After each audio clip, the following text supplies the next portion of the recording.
It's a privilege to interview you, Mr. Dyckman. Mr. Martin Dyckman, you are a 46-year journalist and associate editor of the St. Petersburg Times.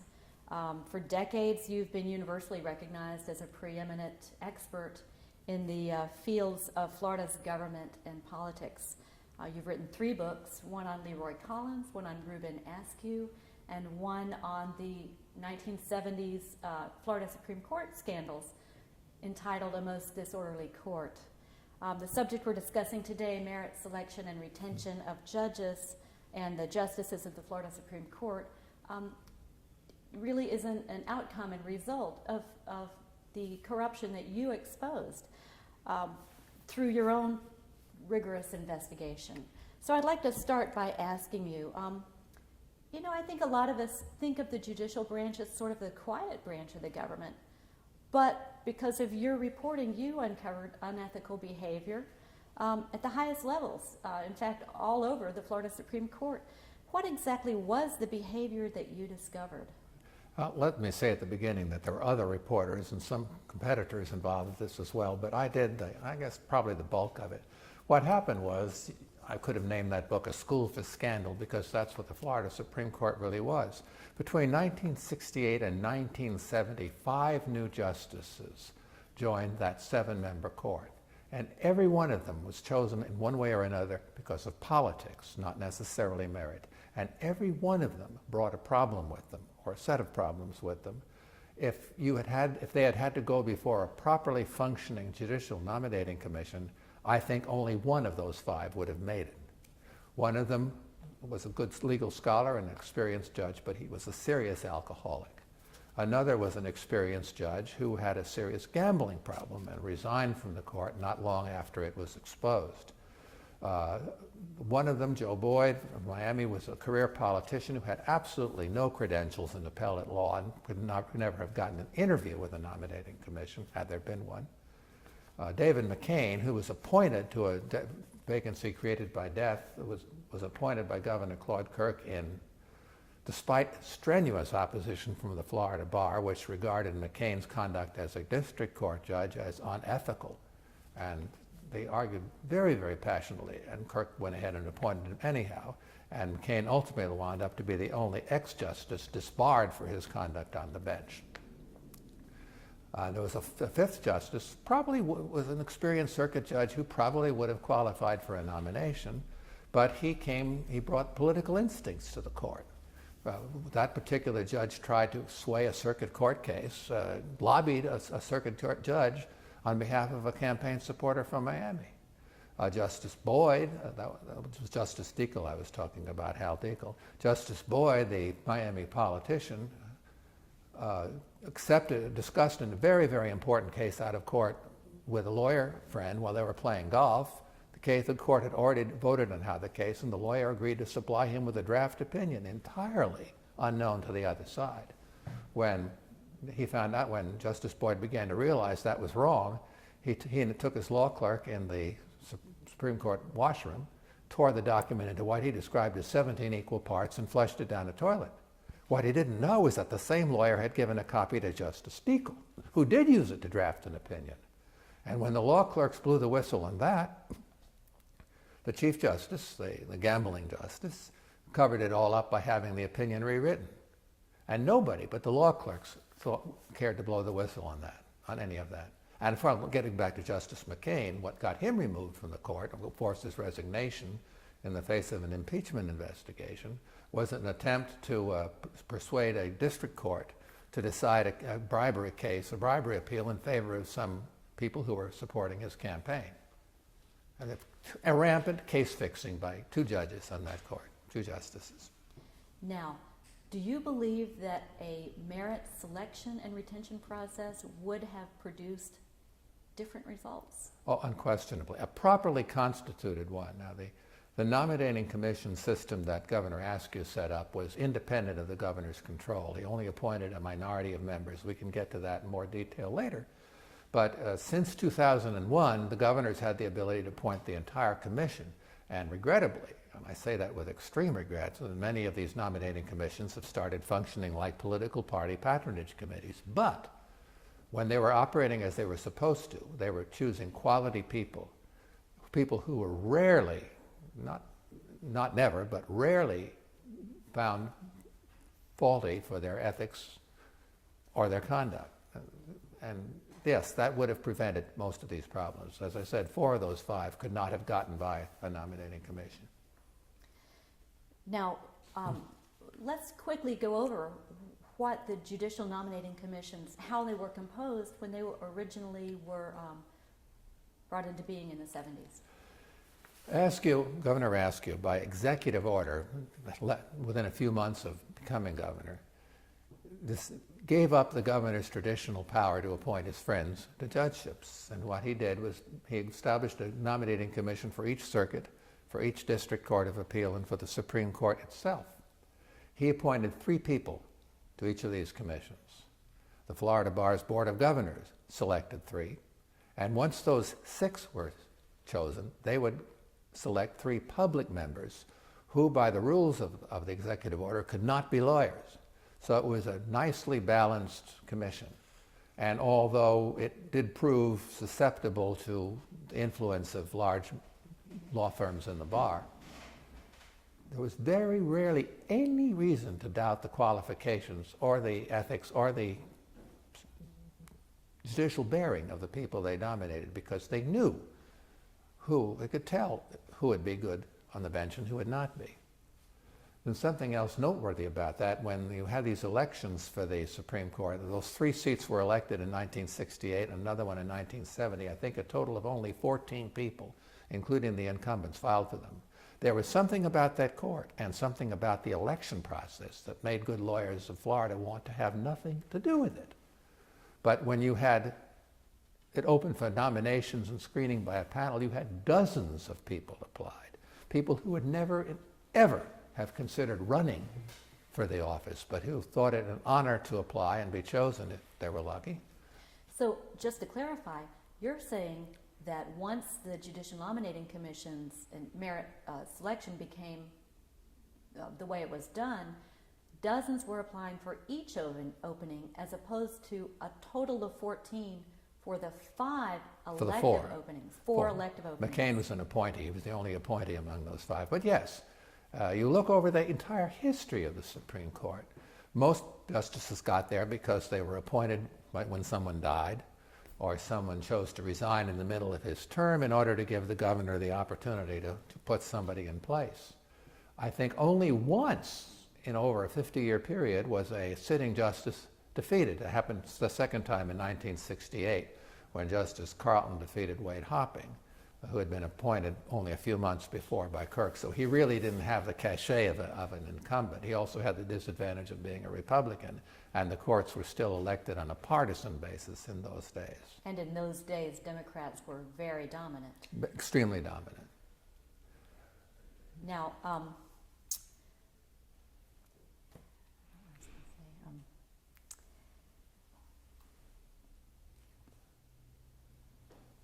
let's talk about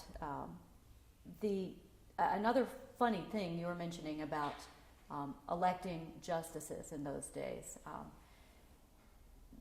From time to time, we hear about the ABCDE justices on the Florida Supreme Court. Tell us what that refers to, and tell us why you think about that. Florida structures its ballots alphabetically. Some states rotate the ballots so that nobody has an alphabetical advantage. In other words, in one area there will be candidate A will lead the list, and another area he may be at the end of the list. But particularly in judicial races, voters have a tendency to vote for the first name they see, especially when they don't know anything about the candidates or the office. And that has been typical of most judicial races, certainly at the Supreme Court level. There really weren't very many issues. And nobody knew who these people were, so they voted for the first name every time. And that was certainly true in 1968. Justice Boyd beat an extremely experienced circuit judge from Orlando whose name was Cooper. And that was true in race after race after race. The voters knew nothing about any of these candidates and opted for the first name every time. Now, why is it that voters would not know anything about a judicial candidate? Well, because up until recently, and this is a bad trend, judicial races were not, especially for the Supreme Court and district courts of appeal, were not politicized. Judges, as we all know, aren't supposed to take positions to declare in advance how they're going to vote. That's prejudice. You don't want a judge who's prejudiced. You don't want a judge whose mind is already made up.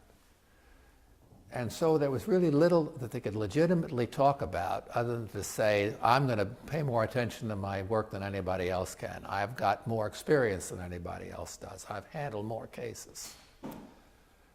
And so the press would ignore these races, with some rare exceptions. For example, in 1976, after Governor Askew had appointed the first black justice, Justice Joseph Hatchett, he was opposed for re-election, this is before we had merit retention, by a circuit judge from Miami who was raising some what I considered certainly invalid issues, and opened himself up to a charge of ethics. We found out, partly through a lucky break, that he was taking some very expensive hunting trips with an attorney who had marked success in his court, and that he was not recusing himself from these cases.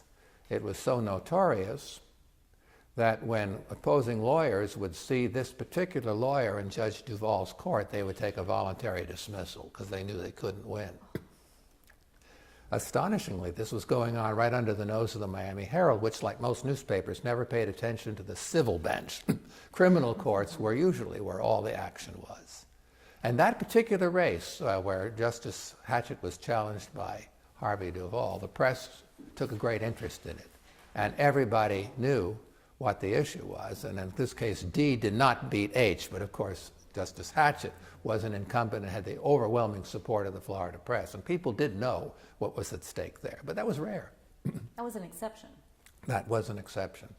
So given that there isn't much that the average voter can know about a judicial race, given that judges can't really say how they would rule on a case that might come before them, do you have any advice for how voters should try to evaluate the judges that they see up for merit selection or election? Well, yes, every one of the judges up for justices up for merit selection this time was chosen when the nominating commissions were still independent, when they didn't have to nominate whoever the governor might want, whoever they think the governor might want. And in this case, Justice Quince, for example, was a joint appointee by both the outgoing governor, Lawton Chiles, and the incoming governor, Jeb Bush. They couldn't agree on who had the authority to appoint her, so they decided to do it together, which was probably the last great act of bipartisanship in Florida history. But just the same way with Justice Lewis and certainly with Justice Pariente. They were all chosen by a nominating commission process that recognized their ability. And the only time I think that the voters should reject a sitting judge or justice is if there is some reason to question that person's integrity or their competence, and by competence I mean whether they're seriously impaired mentally or by alcohol or drugs or whatever. And that usually isn't necessary because Florida has a very capably functioning agency called the Judicial Qualifications Commission, which exists for the primary purpose of disciplining judges who misbehave in office or who become impaired or incapable for health reasons to continue. And there have been dozens of judges disciplined through that process. The Supreme Court has the last word in it, and many removed for reasons ranging from shabby ethics to alcoholism to dementia. Judges are like human beings, are vulnerable to human flaws, but absent any showing that a sitting judge has been corrupt or incompetent or prejudiced, I think the clear intent of the process, going all the way back to the founding of this republic, was that a judge who's in office doing a competent job should be kept in office. A lot of voters in Florida seem to confuse these merit retention elections with a recall election. And in the back of their mind, I suppose they're thinking, well, this person must have done something wrong or they wouldn't be up for retention or recall or whatever. The ballot question is, should Justice so-and-so be retained in office? But they're there because they have to be. The Constitution requires that every 6 years. Not because they have done anything wrong, but because it's important. It was a compromise between the federal system of appointing judges for life and Florida's habit of electing judges to have them come up for retention every 6 years. That's all there is to it. Now, a lot of voters just kind of rankle at the idea of having an election of anything taken away from the electorate and given to an elite group, perceived as elite group choosing judges. But it seems perhaps that we actually, as voters, get more review of sitting judges under merit retention than under an elected retention system. Could you talk about that? That's absolutely true. I don't have the numbers in front of me, but over the years, vastly more judges were reelected without opposition. And this was certainly true of the Supreme Court and of the district courts of appeal and of your circuit judges, the people who immediately hold your life, liberty, and pocketbook in their hands.